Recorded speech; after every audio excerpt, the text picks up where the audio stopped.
ክብሪ ይዕልም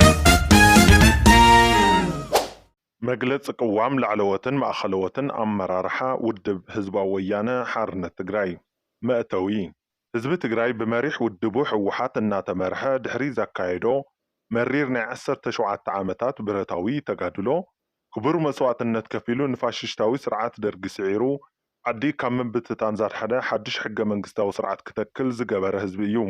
ንሕገ መንግስታዊ ስርዓት ተኸቲሉ ብዝሃቦ መሪሕነትን ዘካየዶ ኩለ መዳይ ቃልስን ኣብ መላእ እዚ ሃገር ንሰለስተ ዓሰርተታት ዓመት ዓለም ዝመስከሮ ኣብ ሰላም ኣብ ልምዓት ዲሞክራሲን ዘኹርዕ ታሪክ ንምስራሕ ተኻኢሉ እዩ።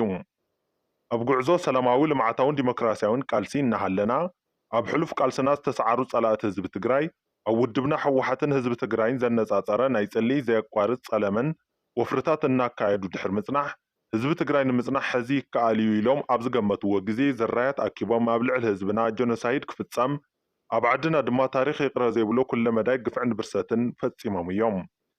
እቲ በሰላ ኩናት ኣቀዲሙ ዝርዳእ ወረጃ ህዝብና መሪሕ ውድቡ ሕወሓትን ብተደጋጋሚ ንሰላም ኢዶም እናዘርግሑውን ሰማዕ ስለ ዘይተረኸበ ከም ህዝቢ ዝነበረና ብሕታው መማረፂ መኪትካን ስዒርካን ምውፃእ ጥራሕ ብምንባሩ ብመሪሕ ውድቡ ሕወሓት እናተመርሐ ኣንጻር እቲ ኣብ ልዕሊኡ ዝተኻየደ ወራር ጽንተት ደጀንን ግንባርን ብምትእስሳር ብመስተንክራዊ ጽንዓት መኪቱ ናይዚ ውፅኢት ድማ ውዕሊ ሰላም ፕሪቶርያ ክፍረም ኣኽኢሉ እዩ። ስምምዕ ውዕሊ ፕሪቶርያ ዝፈጠሮ ናይ ሰላም ሃዋህው እንተሃለወ እኳ ብምሉእነት ክትግበር ብዘይምኽኣሉ ኣብ ትሕቲ ወረርቲ ዘሎ ህዝብና ሓራ ይወፀን። ሕገ መንግስታዊ ግዝኣት ትግራይ ናብ በዓል ዋንኡ ኣይተመለሰን። ዝተመዛበለን ዝተሰደደን ህዝብና ናብ መረበቱ ክምለስ ስለ ዘይተገበረ ሕዚ እውን ከርፋሕ ናብራ ክደፍእን ተወሳኺ ዋጋ ይኸፍልን ኣሎ። ኣብ ትሕቲ ወረርቲ ዘሎ ህዝብና እውን መሰሉ ተገፊፉ ጥራሕ ዘይኮነስ ብመንነቱ ምኽንያት ብሰላሕታ ይጸንት ኣሎ። ኣብ ልዕሊ ህዝብና ዝተዳዕነኑ ማዕለያ ዘይብሎም ጸገማት ንክፍትሑ ዘኽእል ጥንኩር ውሽጣዊ ሓድነትን ዓቂቡ ስትራቴጂክ ዓቕምታት መኸተ ወዲኡ ብቑዕ መሪሕነት ብምሃብ ናይ ምድርዳር ዓቕምና ከበርኽን ስምምዕ ፕሪቶርያ ብዝተማልአ ኣገባብ ንክፍጽምን ኣብ ክንዲ ምምራሕ ንውልቀ ስልጣኑን ረብሑን ክብል ብሄራዊ ረብሓታትና ምህጋር ተጸሚዱ ክሰርሕ ዝጸንሐ ሓድሽ ገዛእ ደርቢ ጉጅለ ብሄራዊ ክሕደት ናይዚ ኩሉ ጥፍኣት ብሞራልን ብተራኺን ብዝለዓለ ደረጃ ተሓታቲ ምዃኑ ክስመረሉ ይግባእ። ጉጅለ ብሄራዊ ክሕደት ንውድብና ኣፍሪሱ ስትራቴጂክ ዓቕምታት መኸተና በቲኑ ሓድነት ህዝቢ ትግራይ ብምድኻም ናይ ምግባር ተኽእሉ ተመንዚዑ ብጸላእቱ ንክንብርከኽ ምስ ናይ ደገን ውሽጥን ግዳምን ሓይልታት ተላፊኑ ስልጣን ብቃወምነት ንክብሕት ኩሉ ዓይነት ርብርብ እናካየደ ጸኒሑ እዩ። ይኹን ደኣ እምበር ውድብና ሕወሓት ንኩሎም ስትራቴጂክ ዓቕምታት መኸተና ብምትሕብባር ዘካየደ ውሕሉል ሰላማዊ ፖለቲካውን ቃልስን ንምልኣት ህዝብና ብዘሳተፈ ፍርንቢታን ነቲ ስልጣን ብሒቱ ኣንጻር ብሄራዊ ረብሓና እናሰርሐ ጸንሐ ሓድሽ ገዛእ ደርቢ ካብ ዝሓዞ ስልጣን ክእለስ ኣላ ዝተገበረ ንሱ ኣብ ውሽጢ ሓቢኡ ህዝቢ እናዳናገረሉ ዝጸንሐ ናይ ሰላልፋ ባህሪኡ እንትቕላዕን ናብ ደንቡ እትጽምበር ንሕና ድማ ኣብ ህዝባዊ ዕላማና ሰሚርና ረብሓታትን ባህግታትን ህዝቢ ትግራይ ኣብ ዘረጋግፅን ዘበስሩን ወሰንቲ ብሄራዊ ኣጀንዳታት ክንዝቲ ምቹ ኩነታት ተፈጢሩ ኣሎ። ካብዚ ብምብጋስ ኣብ ሕሉፍ ዝባኸነ ግዜን ዘምለጡና ዕድላትን ጸጋታትን ንምክሕሓስ ብዘኽእል ናይ ህዝብና ሕቶታት ደረጃ ብደረጃ ንምፍታሕ መሪሕነት ጭቡጥ ተግባራዊ ምንቅስቓስ ንምጅማር ማእኸል ዝገበረ ወሰንቲ ብሄራዊ ኣጀንዳታትና እንዝትየሉ ብሄራዊ ሓድነትና ንምውሓስ ላዕላውነትና ኣብ ትሕቲ ዝብል መሪሕ ሓሳብ ተዓጅቡ ሓደ ኣብ ሕሉፍ 6 ኣዋርሕ ዝነበረና ኣፈጻጽማ መደባት ብምግምጋም ክልተ ህልው ዓለማዊ ጂኦፖለቲካውን ሃገራውን ኩነታት ብመንጽር ትግራይ ዝህልዎም ትርጉም ሰለስተ ቀጸልቲ ናይ ቃልሲ ኣንፈታት ማእኸል ዝገበረ መድረኽ ላዕለወትን ማእኸለወትን ኣመራርሓ ሕወሓት ብዕውት መንገዲ ተሳሊጡ ኣሎ።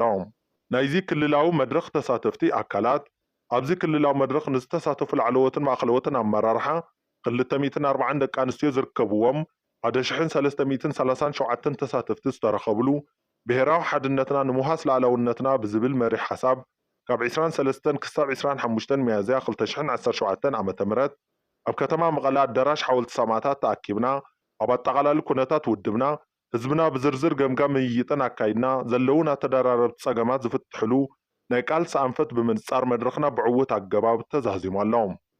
ካብ ታሪክ ቃልሲ ህዝብና መሪሕ ውድብና ሕወሓትን ንወስዶ ተመክሮ እንተሃለወ እቲ ጉዕዞ ብልሙፅ መንገዲ ጥራሕ ዝውዳእ ስለ ዘይኸውን ኣብዚ ሓድሽ ምዕራፍ ሰላማውን ፖለቲካውን ቃልሲ ፈተንትን ህልኽን ዘወድኡ ፈተናታት ክገጥመና ከም ዝኽእል ኣሚትና ባህግን ክብርን ህዝብና ጋህድን ንምግባር ደምዲምና ከም ዝስዕብ በዓል 10 ሓበራዊ ቅዋም መግለጺ ኣውፂና ኣለና።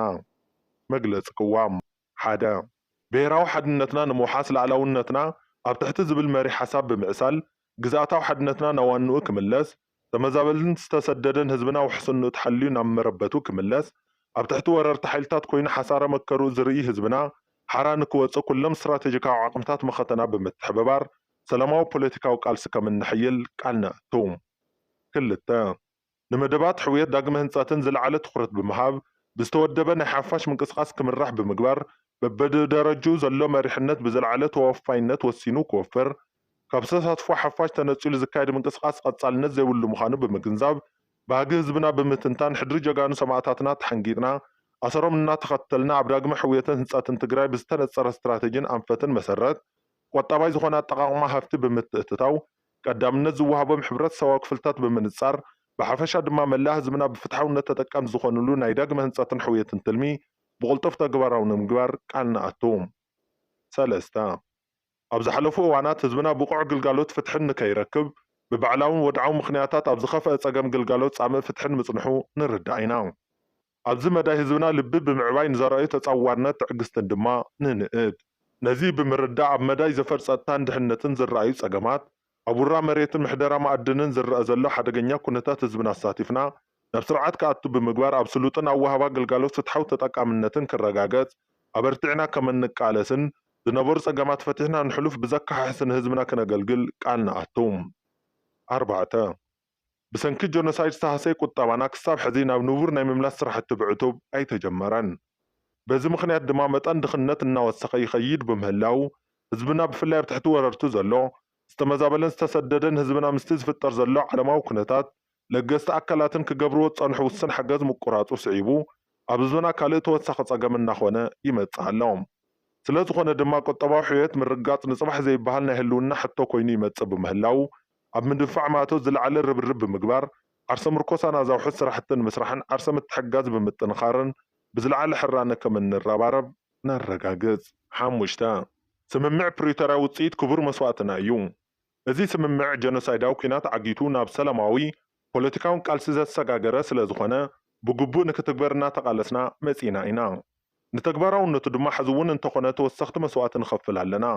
ይኹን ደኣ እምበር ብሰንካ ውሽጥና ተፈጢሩ ዝጸንሐ ብሄራዊ ክሕደት ብወንገን መንግስቲ ኢትዮጵያን ተፈጻምነት ዝስምምዕ ቁርፀኛ ዘይምዃን መደራደርቲ ኣካላት እውን ዕጥቂ ፍትሑ ካብ ምባል ሓሊፎም እቲ ስምምዕ ብፓኬጅ ንክፍጸም ዘርእይዎ ድልውነት ውስን እዩ። እዞም ፀገማት ተመጋጊቦም እቲ ስምምዕ ክሳብ ሕዚ ብምልእነት ኣይተተግበረን። ብሰንኪ እዚ ድማ ኣብ መዕቆቢ ማእኸላት ስደትን ትሕቲ ወረርትን ዘሎ ህዝብና ኣደዳ ጥሜት ሕማምን ሞትን ይኸውን ኣሎ።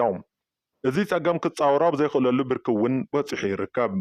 ሕዚ እውን ኣብዚ መዳይ ዝተረኣየ መሰረታዊ ፖለቲካዊ ፀገም ብምፍታሕ ሕገ መንግስታዊ ሉዓላውነት ትግራይ ብመሰረት ስምምዕ ፕሪቶርያ ክምለስ ህዝብና ሓራ ክወፅን ውሕስኑ ተሓልዩ ናብ መረበቱ ተመሊሱ ስሩዕ ህይወቱ ክመርሕ ፖለቲካዊ ዘተ ክጅመር ገበን ጆኖሳይድ ኣብ ልዕሊ ህዝብና ዝፍፀሙ ኣካላት ተሓታትነት ክረጋገጽ መደብ ሕውየትን ዳግመ ህንፀትን ብብዕሊ ክጅመር ስምምዕነት ፕሪቶርያ ዘፈራረሙ ኣካላት ማሕበረሰብ ዓለምን ኣፈጻጽማ እቲ ስምምዕ ክግምግሙን ግቡእ ቃልሲ ክገብሩን እናፀዋዕና ህልውና ህዝብና ንምውሓስ መሰል ዓርሰ ውሳነና ንምርግጋጽን ኩለ መዳይ ሰላማውን ፖለቲካውን ቃልስና ከም እንሕይል ቃል ንኣቱ።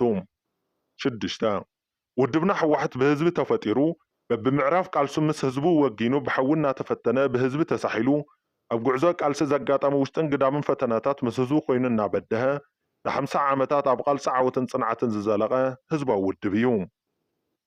ስለ ዝኾነ ድማ ኣፍልጦ ውድብና ሕወሓት ዝምልከት ካብ ልቢ ህዝቢ ትግራይ ተከቲሙ ዝሓደረን ብህዝቢ ትግራይ ዝውሰን ምዃኑን ንኣምን።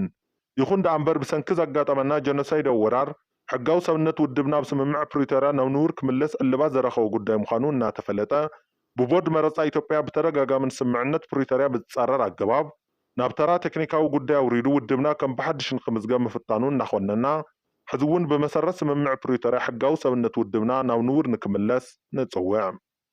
7 ህዝብና ትግራይ ብሳላ ቃልሱን መስዋዕትን ካብ ዘረጋገጾም ሕገ መንግስታዊ መሰላት ሓደ ምኽባር ላዕላዊ ስልጣን ህዝቢ ምዃኑ ይፍለጥ። መግለፂኡ ድማ ብዝመረፆ መንግስቲ ክመሓደር ምኽኣል እዩ። ይኹን ደኣ እምበር እዚ ከምዚ ዝበለ መሰረታዊ መሰል ተደፊኡ ብዘይመረፆ ግዜያዊ ምምሕዳር ክመሓደርን ተፈሪድዎ ኣሎ። ኣብ ልዕሊ እዚ ድማ ሕጋዊ ቤት ምክሪ ክፈርስ ተገይሩ ሓደ ግዜ ኣማኻሪ ካውንስል ስዒቡ ድማ ግዜያዊ ቤት ምክሪ ብዝብል ንሕገ መንግስታዊ ስልጣን ህዝቢ ዝጥሕስ ህዝብና ዘይተሳተፈሉ ገዚፍ ናይ ግልጽነት ፀገም ዘለዎ ገዛኢ ሓይሊ ኣብ ልዕሊ ህዝብና ክቕመጠሉ ተገይሩ እዩ። እዚ ድማ ፍጹም ፀረ ዲሞክራሲን ፀረ ሕገ መንግስትን ብምዃኑ ፍጹም ተቐባልነት ከም ዘይብሉ እናረጋገጽና ካብ ግዜያዊ ምምሕዳር ናብ ህዝቢ ዝተመረፀ መንግስትን ምስግጋር ኩሎም ፖለቲካዊ ሓይልታት ትግራይ ብማዕረ ዝወዳደርሉ ሰላማዊ ዲሞክራሲያውን ፍትሓውን መረፃ ንምክያድ ግዜያዊ ምምሕዳር ትግራይ መንግስቲ ኢትዮጵያ ኩሎም ፖለቲካዊ ሓይልታት ትግራይ ነዚ ዘድሊ ብቑዕ ቅድመ ምድላው ክገብሩ ንፅውዕ። 8 ረብሓን ሓደጋን ህዝቢ ትግራይ ሓበራዊ ምዃኑ ናይ ርሑቕን ቀረባን ታሪክና ዝተምሃርናዮ ሓቂ እዩ። ስለ ዝኾነ ድማ ሓድነት ህዝቢ ትግራይ ንምዝራግ ብገርህን ብጉርሕን ብግልፅን ብሕቡእን ዝሰርሑ ዘለዉ ኣካላት ኣደብ ክገብሩ እናፀዋዕና ንዝረኣዩ ዘለዉ ፀገማት ትርጉም ብምሃብ ብኣጋ ክምረሙ ክግበር ብሄራዊ ሓድነትና ክብርን ህዝብን ተዓቂቡ ክዘልቕ ግዜያዊ ምምሕዳር ትግራይ ተነሓናሕቲ ውድባት ፖለቲካ ትግራይ መራሕቲ ሃይማኖት ዓበይቲ ዓዲ ኣብ ውሽጥን ዓድን ደገን ዝነብር ህዝብናን ይግባአኒ በሃልቲ ኣካላትን ኣብ ምጥንኻር ዋሕስ ህላወና ዝኾነ ሓድነትና ብእውነ ክሰርሑ ፃውዒትና እናቕረብና ኣብዚ መዳይ ካብና ዝፅበ ኩሉ ንምግባር ድልዋት ምዃንና ነረጋግፅ።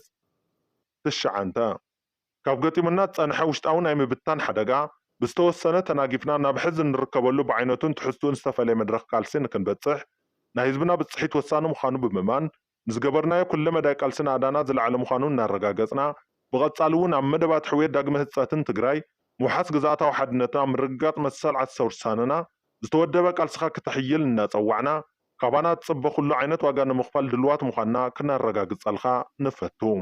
10 ዝኸበርካ ኣብ ውሽጥን ወፃእን ትነብር መላ ህዝቢ ትግራይ ሳላ ተወዲብካ ዝመከትካ ኣብ ልዕልና ዝተፈነወ ናይ ጆኖሳይዳል ኩናት ኣብ ምምካት ዓለም ዘስደመመ ዲፕሎማስያዊ ፖለቲካውን ኢኮኖሚያውን ፀቕጥታት ክዓርፍ ጌርካ ኢኻ። ንስለ ትግራይን ትግራዋይነትን ተወዲብካ ዝተቃለስካ ህዝብና ጆኖሳይዳዊ ኩናት ተዓጊቱ ናብ ተነፃፃሪ ሰላም ፖለቲካዊ ቃልስን ክሰጋገር ጌርካ ኢኻ። እንተኾነ ግን ሕዚ እውን መልክዕ ቃልሲ ተቐይሩ እምበር ዕላማና መሊኡ ኣይተዓወተን። ህዝብና ሓር ኣይወፀን። ላዕላውነት ግዝኣት ትግራይ ኣይተረጋገፀን። እቲ ካብ ጆኖሳይዳዊ ኩናት ዝተረፈ ህዝብና ብጥሜት ይሕንዘፍ ኣሎ። ኣብ ማእኸላት መዕቆቢ ተመዛበልቲ ኮነ ኣብ ስደት ዘሎ ህዝብና ሓሰራ መከራ ይርኢ ኣሎ። ሰኣን መድሓኒትን ናውቲ ሕክምናን ኣደዳ ሞትን ስቃይን ይኸውን ኣሎ። ብሓፈሻ ናይ ህዝብና ኩለ መዳይ ፀገማት ሕዚ እውን ኣይተፈትሑን። ስለ ዝኾነ ድማ ባህጊ ትግራይ ህዝባን ብዝተማልአ መንገዲ ክሳብ ዝረጋገፅ ከም ልማድኹም ብዝተወደበ መንገዲ ቃልስኹም ክትሕይሉ እናፀዋዕና ውድብና ሕወሓት ማእኸል ስሕበት ሰላማዊ ፖለቲካዊ ቃልሱ ኣብ ምኽባር ላዕላውነት ኣብ ትሕቲ ወረርቲ ዘሎ ህዝብና ሓራ ምውፃእ ዝተመዛበለን ዝተሰደደን ህዝብና ናብ መረበቱ ምምላስ ማእኸል ገይሩ ክመርሕ ወሲኑ ክቃለስ እዩ። ብሄራዊ ሓድነትና ንምውሓስ ላዕላውነትና ውድብና ብምጥንኻር ንመድረኻዊ ተልእኽኡ ነብቅዕ። ዘላለማዊ ክብሪ ንጀጋኑ ሰማዕታትና።